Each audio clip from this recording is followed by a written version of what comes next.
اور ڈاکٹر اسرار صاحب بھی اس کی تائید کرتے ہیں۔ ان کی ایک عجیب و غریب میں نے بات سنی کہ اس بارے میں کہ اگر کوئی شخص کسی بندے سے ایسی چیز مانگتا ہے جو اس کے اختیار میں ہے تو یہ جائز ہے، لیکن ایک بار دو بار اگر تیسری مرتبہ مانگا تو یہ شرک ہو جائے گا۔ ایک بزرگ تھے جو فوت ہو گئے، انہوں نے یہ بات مجھے جس طرح سمجھائی تھی وہ آج بھی میں ان کا مشکور ہوں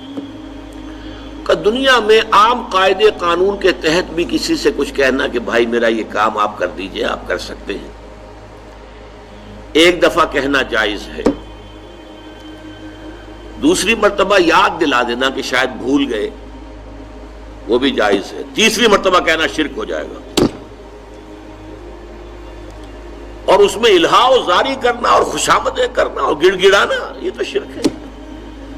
تم نے یہ سمجھا ہے کہ تمہارا کام یہی کر سکتا ہے، کام کرنے والا تو اللہ ہے۔ لا فاعل فی الحقیقت ولا مؤثر الا اللہ، حضور نے فرمایا کہ اگر تمہیں جوتا باندھنے کا تسبہ درکار ہو تب بھی اللہ سے مانگو، کسی کے سامنے سوال کا جو ہاتھ جو ہے وہ دراز نہ کرو۔ اللہ نے تمہیں ایک عزت نفس دی ہے، اس عزت نفس کو دہلا نہ بناؤ، کسی کے سامنے جو ہے اپنا ہاتھ پھیلا دینا، اپنی عزت نفس جو ہے اس کو ختم کر دینا ہے، مت مانگو کسی سے کچھ۔ لیکن یہ کہ ٹھیک ہے دنیا میں کام چلتا ہے۔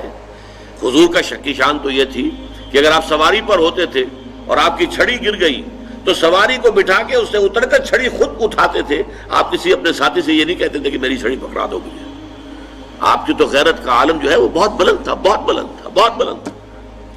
لیکن دنیاوی عام طریقے سے یہ کہ ٹھیک ہے بھئی آپ ایک کام ہے آپ کر سکتے ہیں، یہ کر دیجیے، اس نے کہہ دیا ٹھیک ہے میں کروں گا، پھر بھول گیا یا کچھ اور ہوا، دوسری مرتبہ یاد دہانی کرا دی، تیسری مرتبہ جو ہے انہوں نے کہا کہ پھر اس میں شرک کی بو آنے لگتی ہے کہ معلوم ہوتا ہے کہ آپ نے سمجھا ہے کہ اسی کو اختیار حاصل ہے، یہی مقتدر ہے،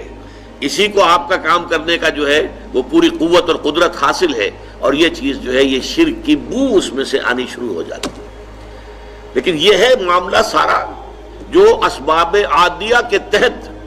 اس سے ماورا آپ کسی کو نہیں پکار سکتے، کائنات میں موجود ہے۔ ان کے یہاں وحدت الوجود کا عقیدہ ہے جو میں پیچھے بار بار بیان کر چکا ہوں، بریق الجمان کے درس کے درمیان بھی اور مختلف دروس میں بھی، اس میں بھی بات انشاءاللہ آئے گی کہ یہ روئے زمین پر پائے جانے والے کفر اور شرک کے قسموں میں سب سے گھناؤنا شرک ہے وحدت الوجود کا عقیدہ۔ اور ہمارے ہاں جتنے تصوف کے سلسلے آج کی تاریخ میں ہیں، اہل علم اور اہل تحقیق کہتے ہیں کہ ہر سلسلے میں یہ بات پائی جاتی ہے، اور ڈاکٹر اسرار صاحب بھی اس کی تائید کرتے ہیں۔ ان کی ایک عجیب و غریب میں نے بات سنی کہ اس بارے میں کہ اگر کوئی شخص کسی بندے سے ایسی چیز مانگتا ہے جو اس کے اختیار میں ہے تو یہ جائز ہے، لیکن ایک بار دو بار اگر تیسری مرتبہ مانگا تو یہ شرک ہو جائے گا۔ انہوں نے کہا کہ ان کے کسی استاذ نے، یا میں بھول رہا ہوں نام بتایا، کہ میرے ایک فلاں صاحب نے مجھ سے یہ بات بیان کی تھی، اور انہوں نے اس بات کو بطور تائید پیش کیا ہے اپنے درس میں، کسی صاحب نے کلپ بیچ کر ان کے بات کو نقل کر کے سوال کیا تھا، اور میں نے دیکھا کہ کسی صاحب علم نے جواب دیتے ہوئے کہا کہ یہ غلط بات ہے۔ اگر ایک انسان کی قدرت میں، مخلوق کی قدرت میں کوئی بات ہے اور آپ اس سے اس چیز کو مانگ رہے ہیں، تو اگر 5 مرتبہ بھی مانگ رہے ہیں تو یہ شرک کیسے ہو جائے گا؟ ہاں، میں آپ سے 1 مرتبہ 2 مرتبہ 3 مرتبہ کہہ رہا ہوں کہ مجھے قرض دے دو، یا میری مدد کر دو، مجھے کھانا کھلا دو، ایک آدمی یہ کہہ رہا ہے جو آپ کے اختیار قدرت میں موجود ہے، تو یہ شرک نہیں ہوگا۔ شرک اس وقت ہوگا جب عبادت کا اور روزی دینے والا عقیدہ یا تصور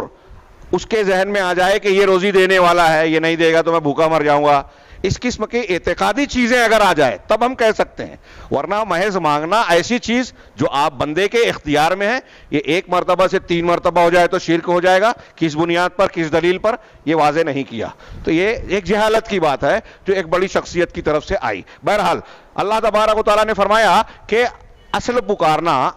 حق دعوت اللہ کے لیے ہی ہے، یعنی صحیح ڈھنگ سے دعا مانگنا،